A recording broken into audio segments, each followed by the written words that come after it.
today following complaints of a sexual nature about Police Commissioner Richard Chambers. Zane Small is with us now from Parliament. Zane, what can you tell us about these complaints? Sam, just in the past few hours, we've had confirmation of this investigation by the Independent Police Conduct Authority following complaints about Richard Chambers, the Police Commissioner. Now, we understand that it relates to historical sexual allegations. The Herald is reporting that it is a woman who he had a relationship with more than 20 years ago. We also understand that detectives from the National Integrity Unit have travelled to Australia to speak with the complainant. Richard Chambers released a statement this afternoon saying he strongly rejects the claims and that he looks forward to this coming to a conclusion.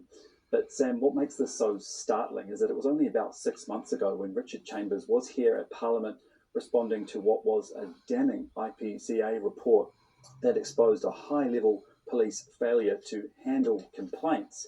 That report came after former Deputy Commissioner Jevon McSkimming pleaded guilty in court to possessing bestiality and child sexual abuse material.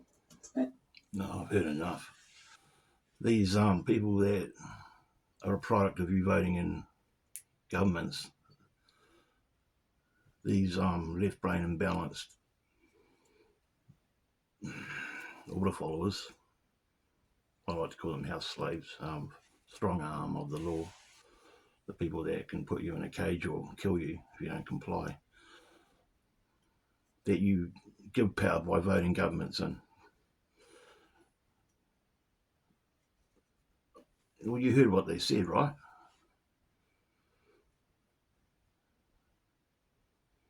See, if you support these people, look what you get. Bestiality, child sexual images, historical sexual abuse. I'm telling you guys, the police force in every country is corrupt and vile. And if you know anyone that's a cop, talk them out of being one. If you're married to a cop, divorce him or her. So these people are at a very fundamental level mentally ill for doing what they do. They're very sick to do their kind of job for a paycheck, throwing their moral compass out the window, doing what they do for a paycheck, not questioning their orders, not caring what happens to the people that they affect, is wrong. These people are scumbags, guys. And the sooner they go, just like governments, the better they will be, because I think most New Zealanders have lost faith in the police because of through their actions, right? Through their actions. Look at this stuff. Yeah, you can call me a police hater or whatever you want, I don't care, okay?